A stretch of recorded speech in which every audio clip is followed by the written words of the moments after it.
زندگی کا سب سے پہلا دور کیا ہے؟ بچپن کا، لڑک کھیل کود، اس کھیل میں کوئی تلذذ نہیں ہوتی، کوئی سینشول گریٹیفیکیشن جسے انگریزی میں کہتے ہیں، کوئی حصی قسم کی لذت حاصل کرنا، یہ نہیں ہوتا۔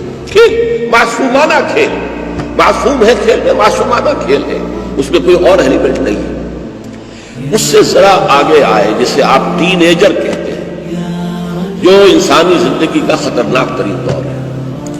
اب یہاں نرا کھیل نہیں رہ جاتا، معصوم کھیل نہیں رہ جاتا، تلذذ لذت سے بنا ہے، لذت سے باب تفاعل، لذت حاصل کرنا، یہ تلذذ جو ہے شامل ہوتا۔ آنکھوں کی تلذذ کیا ہے؟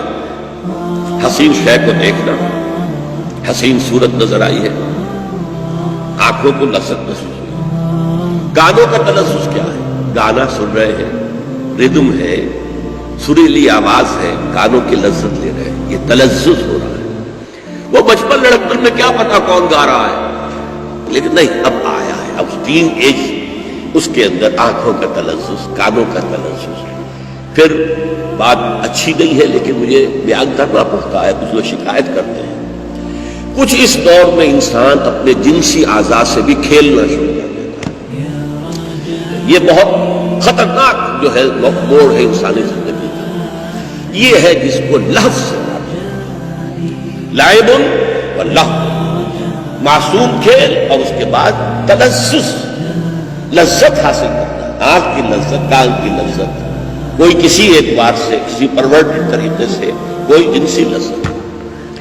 اس کے بعد ذرا اگلا مرحلہ آتا ہے زینت، بناؤ سنگھار، اچھے سے اچھا لباس پہنوں، اور وہ بالکل نئے سے نئے ڈیزائن کا ہونا چاہیے۔ یہ تو آؤٹ آف فیشن ہو گیا۔ کبھی پتلون جو ہے اس کے بہت چوڑے جو ہے پانچے کر دیے جاتے تھے، اس وقت ایک انسان کہتا تھا یہ پرانی پتلون میں نہیں پہن سکتا، اس کے تو موری بڑی تنگ ہے۔ آج تو زمانہ بدل گیا، کبھی یہ ہے کہ تنگ موری کا معاملہ ہو گیا، فیشن بدلتے رہتے ہیں، اور ایسے بدلتے ہیں کہ خاص طور پر پیرس کہ جو کہ دنیا میں فیشن کا سب سے بڑا مرکز ہے، اس کا لطیفہ مشہور ہے کہ ایک درزی کو ایک نیا ڈیزائن لے کر اس نے بنایا تھا، بھاگا ہوا جا رہا تھا۔ وہ بھاگ کیوں رہے؟ میں چاہتا ہوں جلد سے جلد اپنے کسٹمر کو پہنچوا دوں اس سے پہلے کہ فیشن بدل جائے۔ اب فیشن بدلتے تو دیر نہیں لگتی، تو میری ساری محنت جو ہے وہ ضائع ہو جائے گی کہ فیشن تو بدل گیا، تم آج لے کر آئے ہو، 15 دن کے بعد لے کر آئے ہو میرے پاس۔ تو یہ جو ہے اب خاص طور پر عورتوں میں بناؤ سنگھار، لڑکیوں میں، جوان لڑکیوں میں، لڑکوں میں، مردوں میں، عورتوں میں زینت صحیح نظر آؤں میں معاشرے کے اندر، کوئی یہ نہ کہہ دے کہ یہ تو بڑا کوئی پرانا قسم کا آدمی ہماری محفل میں آ گیا ہے، کون ہے؟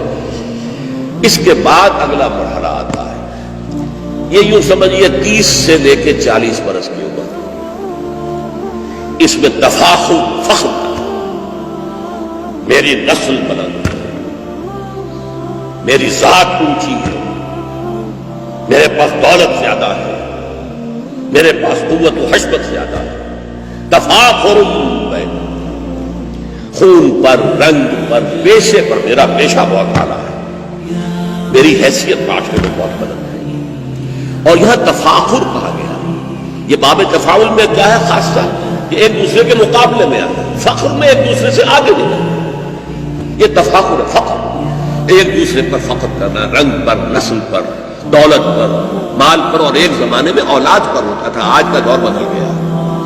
اس زمانے میں اصل عزت انسان کی اولاد سے ہوتی تھی، جس کے پاس 10 جوان موجود ہے بیٹے اور جوان ہاتھ موجود ہے، اس کی عزت جو ہے وہ زیادہ ہوگی، جس کے پاس کوئی نہیں ہے یا 2-3 ہے اس کی عزت کم ہوگی۔ مجھے لطیفہ یاد ہے، میرے کلاس فیلو نے میڈیکل کالج میں سنایا تھا کہ ایک بوڑھے آدمی کے 11 بیٹے تھے، لیکن 11 کے 11 کو اس نے پڑھا دیا، ڈاکٹر 5-6 تو ان میں سے ڈاکٹر تھے اور اعلیٰ عہدوں پر چلے، اور ایک کوئی اس کا قریبی رشتہ دار تھا، اس کے 2 بیٹے تھے، انہوں نے کچھ پڑھا لکھا نہیں۔ اب جب وہ جھگڑا ہوتا تھا وہ لاٹھی لے کر میدان میں آ جاتے تھے، کہ پڑھے لکھے دبک جاتے تھے، انہیں معلوم ہے ہماری زندگی بہت قیمتی ہے، 20 سال ہم نے لگا کر میڈیکل تعلیم حاصل کی، ہم میدان میں کیسے آ جائیں، اس کیسے لے لیں؟ تو وہ چیختا پھرتا تھا کوئی میرے 11 پڑھے ہوئے لے لے اور مجھے ایک ان پڑھ دے دے، جو میرے ساتھ کھڑا ہو کر میدان میں تو آ سکے، مقابلہ تو کر سکے، ایک ان پڑھ مجھے چاہیے، یہ 11 جو پڑھے لکھے مجھے۔